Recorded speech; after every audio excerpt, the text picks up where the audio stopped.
MP exam centre में दोस्तों आपका बहुत बहुत स्वागत है। ईएसबी की इस वर्ष की 2023 की एक और बड़ी भर्ती के बारे में बात करने वाले हैं, पुलिस भर्ती परीक्षा 2023 की, जिसकी परीक्षा 12 अगस्त 2023 से 12 सितंबर 2023 के मध्य संपन्न हुई थी। इसमें लगभग 8,66,000 फॉर्म फिल किए गए थे। दोस्तों, परीक्षा के प्रथम चरण की लिखित परीक्षा आप सभी ने दे दी होगी और जिसका रिजल्ट भी अभी कुछ दिनों में आने वाला है। उसके बाद दूसरे चरण की परीक्षा होगी, जिसके बारे में आपको जानकारी होना बहुत आवश्यक है। बाकी और भी बहुत सारे पॉइंट हैं जिन्हें जानना आपके लिए आवश्यक है। इसके लिए रूल बुक का एक बार और विश्लेषण करना पड़ेगा। दोस्तों, मैंने रूल बुक खोल ली है और आइए जानते हैं आगे।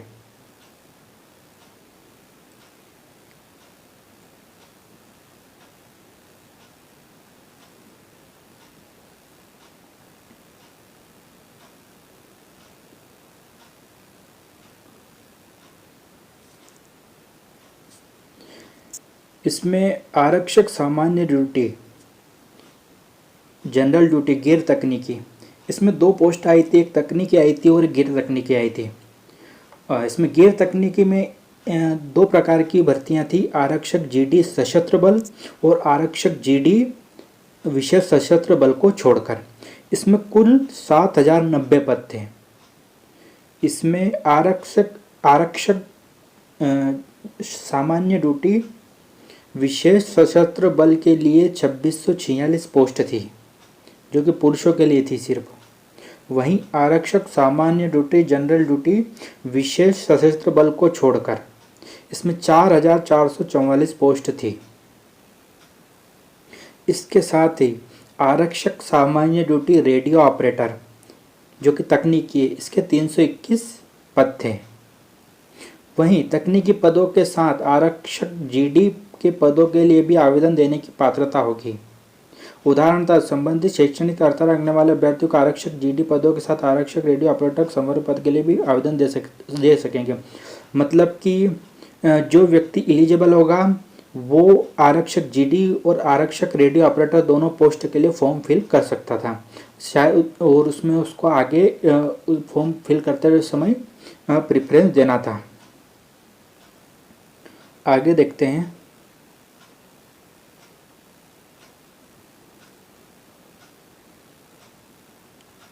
पद का वेतनमान, इसका वेतनमान लेवल 4 ही है, 19,500 से 62,000 तक। और इसमें वेतनमान न्यूनतम प्रथम वर्ष 70% वेतन मिलेगा, सेकंड ईयर 80% और तृतीय 90% वेतन मिलेगा।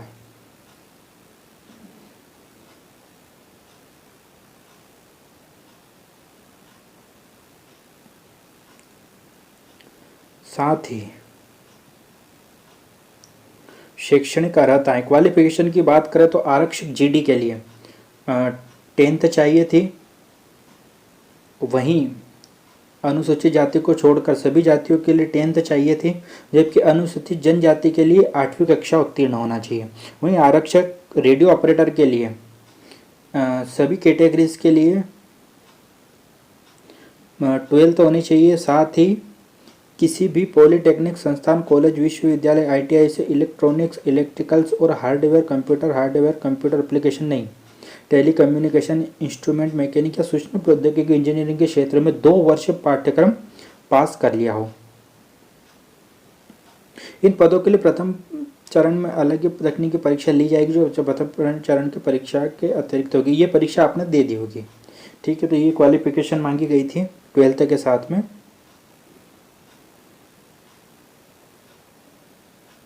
वहीं निर्धारित आयु सीमा 10 जुलाई 2023 तक निर्धारित होगी। जैसे कि इसमें जो अनारक्षित पुरुषों की मैक्सिमम आयु है वो 36 वर्ष है। 3 वर्ष कोविड के कारण जो वेस्ट हुए थे वो भी जोड़कर 36 वर्ष है। तो 10 जुलाई 2023 को कोई व्यक्ति अगर 36 वर्ष से ज़्यादा का हुआ तो उसका सिलेक्शन नहीं होगा। 10 जुलाई 2023 तक 36 वर्ष या आगे आने वाले जितने भी वर्ष दिए उनसे कम होना चाहिए। जैसे कि अनारक्षित पुरुषों की आयु मैक्सिमम आयु 36 वर्ष होना चाहिए, जबकि EWS की भी 36 होना चाहिए। वहीं आदिवासी विद्यार्थियों की 36 वर्ष होनी चाहिए। महिला सभी श्रेणी की, अभी तक पुरुषों की बात हो रही थी, महिला सभी श्रेणी की अभ्यर्थी की महिलाओं की 38 + 3 41 वर्ष होनी चाहिए। पुरुष आरक्षित श्रेणी SC ST OBC के लिए 41 वर्ष। पुरुष सभी श्रेणी के शासकीय निगम स्वशासी संस्था के कर्मचारी तथा नगर सैनिकों के लिए 41 वर्ष होनी चाहिए। पुरुष अनारक्षित एवं अनारक्षित श्रेणी के साथ अंतरजातीय विवाह जिसने किया है, को प्रोत्साहन दिया है, आरक्षित एवं अनारक्षित श्रेणी के, उनको भी 41 वर्ष मैक्सिमम आयु है। महिला अनारक्षित एवं अनारक्षित एवं आरक्षित श्रेणी के साथ अंतरजातीय विवाह, इनकी मैक्सिमम आयु में 5 साल की और छूट मिलेगी, मतलब कि 46 वर्ष। पुरुष अनारक्षित श्रेणी विक्रम पुरस्कार विजेता है, उसकी मैक्सिमम आयु 41 वर्ष। महिला समस्त श्रेणी की हो, विक्रम पुरस्कार विजेता हो, तो इसमें भी 5 साल की छूट के साथ में 46 वर्ष मैक्सिमम आयु चलेगी। साथ में पुरुष आरक्षित श्रेणी विक्रम पुरस्कार विजेता है, इनकी मैक्सिमम आयु 46 वर्ष होनी चाहिए। साथ में एक इम्पोर्टेंट पॉइंट है कि मध्य प्रदेश से बाहर के अभ्यर्थियों को किसी भी स्थिति में अधिकतम आयु की छूट प्राप्त नहीं होगी।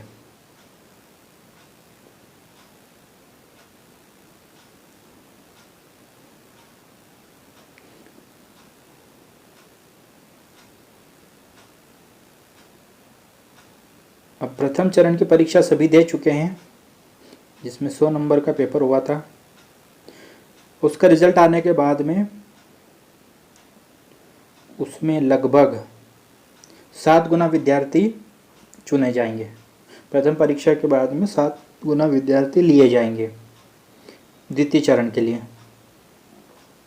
द्वितीय चरण में शारीरिक दक्षता परीक्षण होगा, जिसका अंतिम अंक प्रवीणता सूची के लिए प्रथम चरण के अंकों के साथ जोड़े जाएंगे। आरक्षक GD के लिए, आरक्षक GD में 100 नंबर का शारीरिक दक्षता परीक्षण होगा, जिसके मार्क्स भी जोड़े जाएंगे। जबकि रेडियो ऑपरेटर, आरक्षक रेडियो ऑपरेटर के पदों हेतु शारीरिक दक्षता परीक्षण के लिए चुना जाएगा, जिसके अंक अंतिम प्रवीणता सूची के लिए प्रथम चरण के अंकों के साथ नहीं जोड़े जाएंगे। आरक्षक रेडियो ऑपरेटर में शारीरिक दक्षता के अंक नहीं जोड़े जाएंगे। शारीरिक दक्षता परीक्षण, शारीरिक दक्षता परीक्षण पुलिस महानिदेशक द्वारा गठित की जाए के पर्यवेक्षण में किया जाएगा। इसका आयोजन, अंकों का वितरण अनुसूची 2 अनुसार रहेगा। प्रथम चरण में परीक्षा के कट ऑफ अंकों के आधार पर वर्टिकल श्रेणी के विज्ञापित पदों के विरुद्ध 7 गुना अभ्यर्थियों को अगले चरण में चुना जाएगा।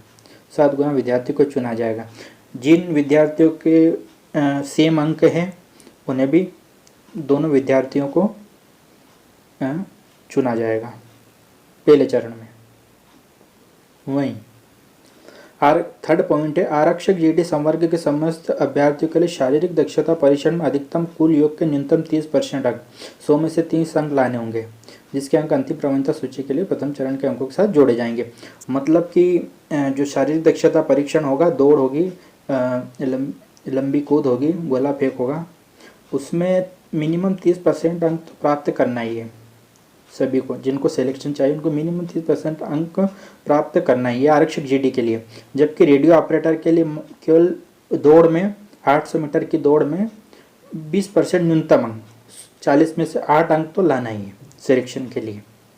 और इसके अंक फाइनल एग्जाम में नहीं जुड़ेंगे, ये सिर्फ क्वालिफाइंग नेचर का होगा।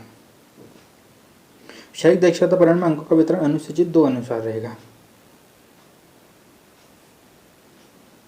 ठीक है, अब साथ में शारीरिक मापदंड भी लिया जाएगा।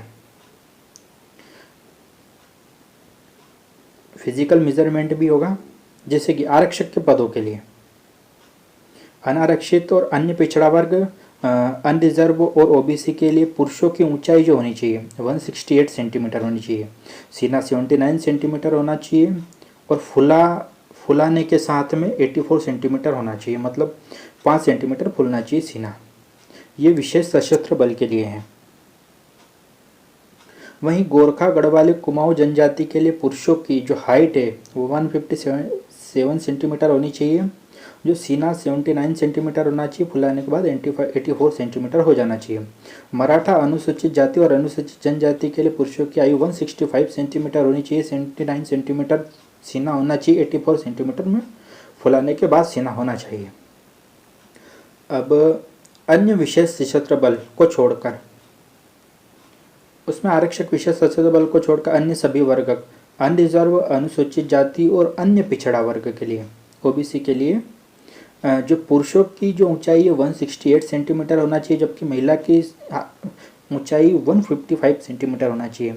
और इसमें पुरुषों का जो सीना है वो बिना फुला 81 सेंटीमीटर, जबकि फुलाने के बाद में 86 सेंटीमीटर है। इसमें ज़्यादा सीना मांगा गया है। और इसमें अनुसूचित जनजाति के लिए है, पुरुषों की जो ऊंचाई 160 सेंटीमीटर है, वहीं महिलाओं की 155 सेंटीमीटर हाइट रहेगी। वहीं सीना 76 सेंटीमीटर है, जबकि फुलाने के बाद में 81 सेंटीमीटर सीना होना चाहिए।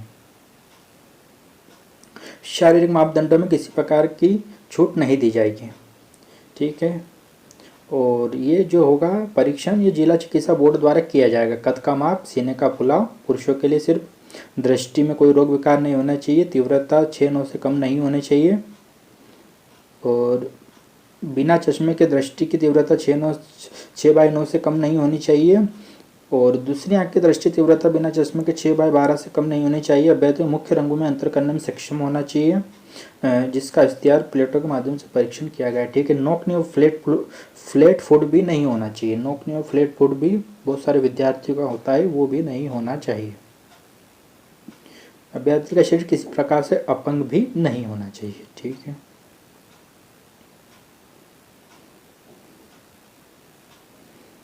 अब बात कर लेते हैं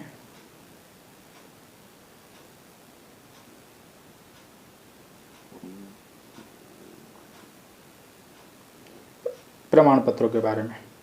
द्वितीय चरण के अंतर्गत प्रमाण पत्रों की जांच कार्य पुलिस मुख्यालय द्वारा गठित चयन समितियों द्वारा प्रदेश के विभिन्न शारीरिक दक्षता परीक्षण केंद्रों में शारीरिक दक्षता परीक्षण के बाद संपन्न की जाएगी। ठीक है।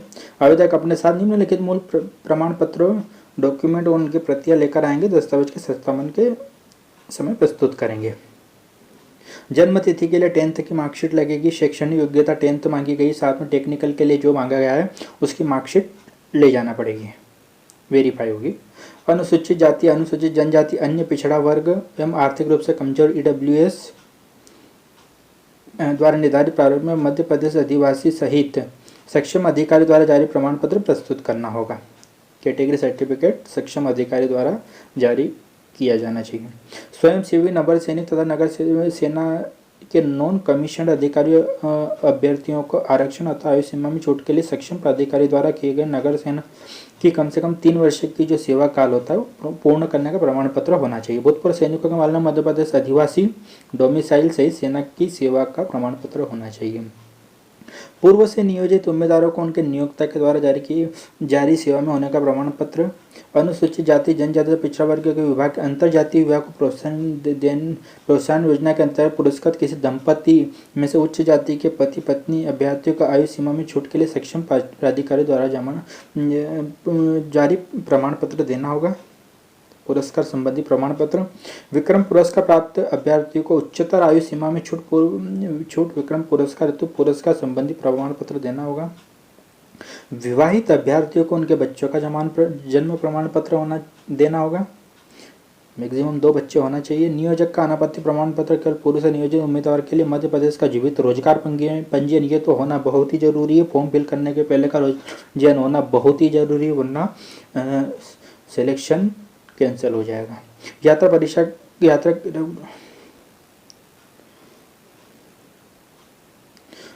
ठीक है। उपरोक्त सारे दस्तावेज आप एक बार चेक कर लेंगे।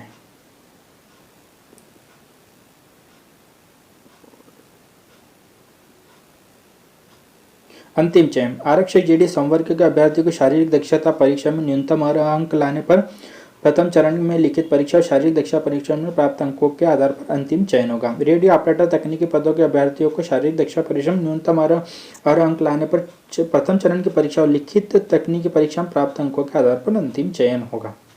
ठीक है। आरक्षक जीडी नॉर्मल में सिर्फ नॉर्मल में फिजिकल भी और लिखित दोनों के नंबर जोड़े जाएंगे, जबकि आरक्षक रेडियो में वो प्रथम चरण की परीक्षा एवं तकनीकी परीक्षा को जोड़कर कट ऑफ बनेगा, मेरिट सूची तैयार होगी।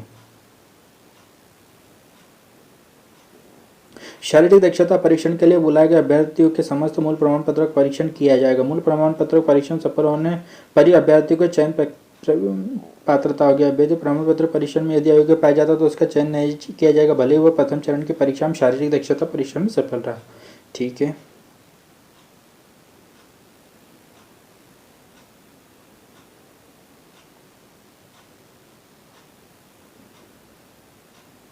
भर्ती परीक्षा में कुल प्राप्तांकों योग के आधार पर सफल हुए उम्मीदवारों की प्रावीण्य सूची बनाई जाएगी। ठीक है। कुल प्राप्तांकों के आधार पर प्रावीण्य सूची बनाई जाएगी। सर्वप्रथम सभी वर्ग के प्रतियोगियों में से अनारक्षित अनरिजर्व के लिए योग्य उम्मीदवारों की सूची बनाई जाएगी।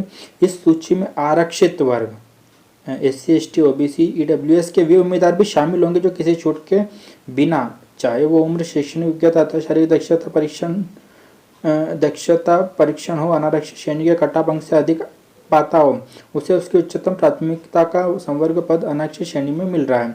शेष उम्मीदवारों में से अनुसूचित जाति, अनुसूचित जनजाति, अन्य पिछड़ा EWS के उम्मीदवारों की उनकी अपने अपने वर्टिकल श्रेणी के लिए विज्ञापित पदों के लिए पृथक पृथक सूची बनाई जाएगी। कहने का मतलब है कि जो व्यक्ति SC ST OBC कैटेगरी से हो और वह अनरिजर्व कैटेगरी के कट ऑफ को पार कर जाता है तो उसे अपनी कैटेगरी में सीट न मिलते हुए अनरिजर्व कैटेगरी में सीट मिल जाएगी। समान अंक प्राप्त करने वाले विद्यार्थियों में सवरिष्ठता आयु के आधार पर निर्धारण होगा। जिसकी उम्र ज़्यादा होगी उसका सिलेक्शन हो जाएगा, जिसकी उम्र कम होगी या सिलेक्शन नहीं हो पाएगा।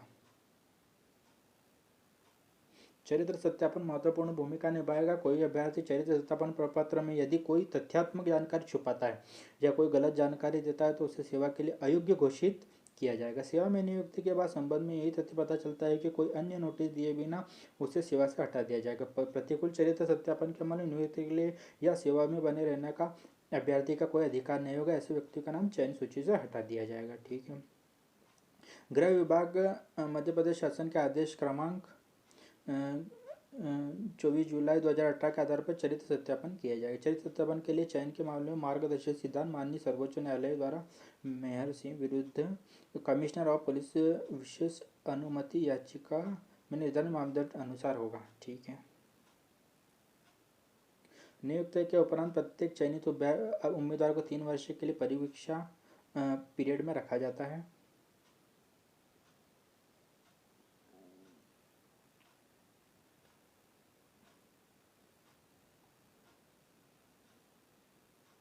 अब बात करते हैं शारीरिक दक्षता परीक्षण की, जिसके अधिकतम अंक 100 हैं।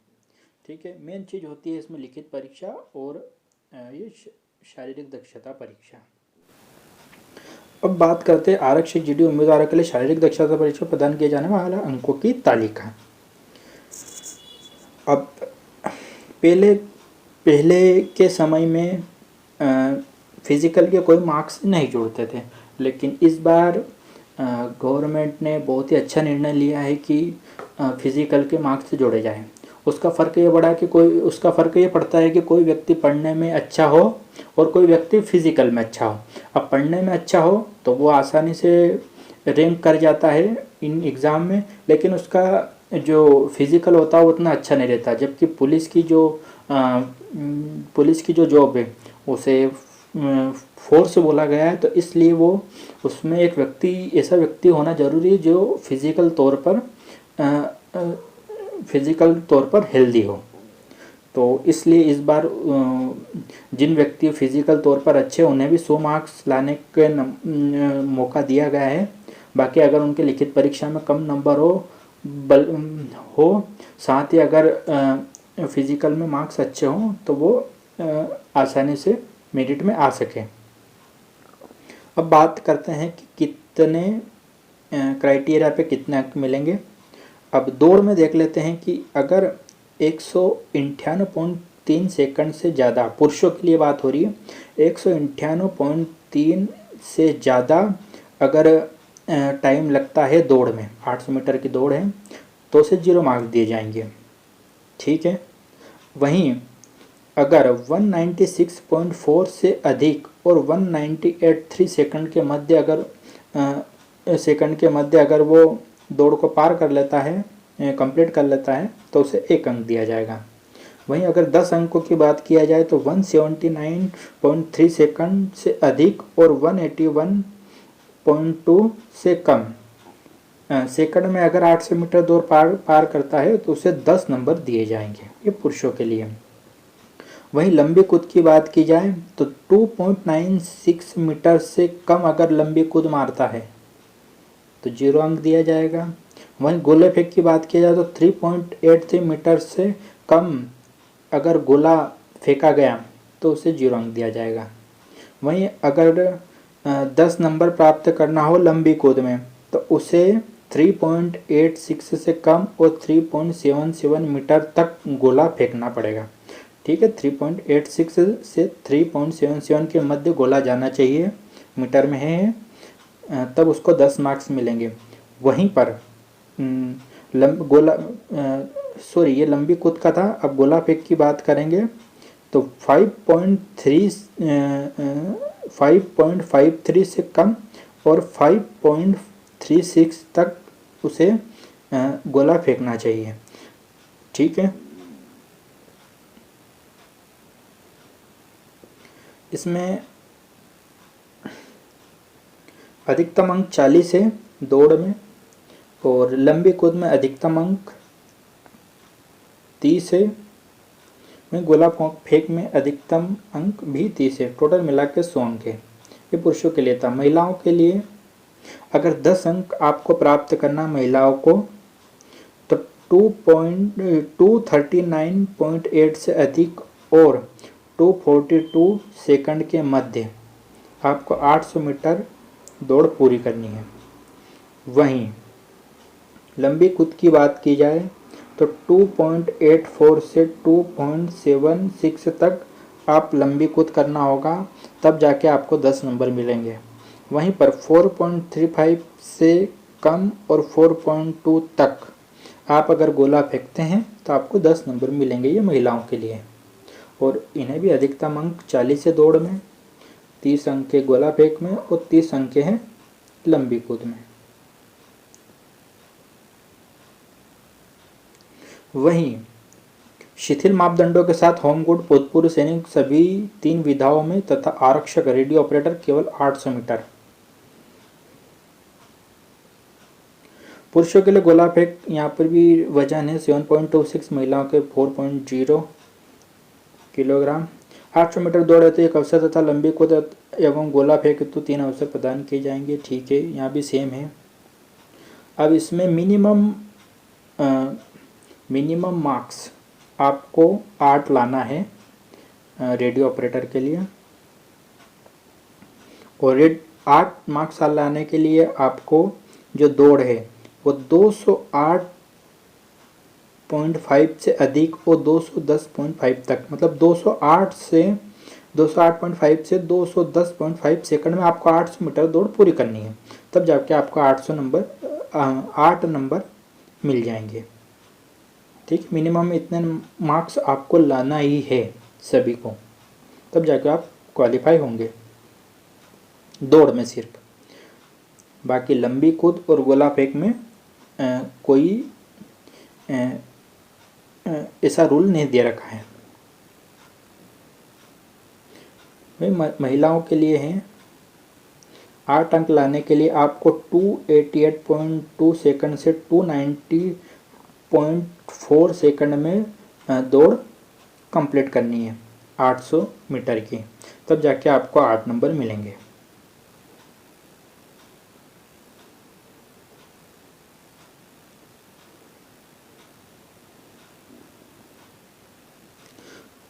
तो दोस्तों, यहाँ पर हमने एमपी पुलिस से रिगार्डिंग सारे टॉपिक कवर कर लिए हैं। बाकी इसमें अगर आपकी और भी कोई क्वारीज है तो आप कमेंट ज़रूर करें और वीडियो को लाइक करें, चैनल को सब्सक्राइब करें।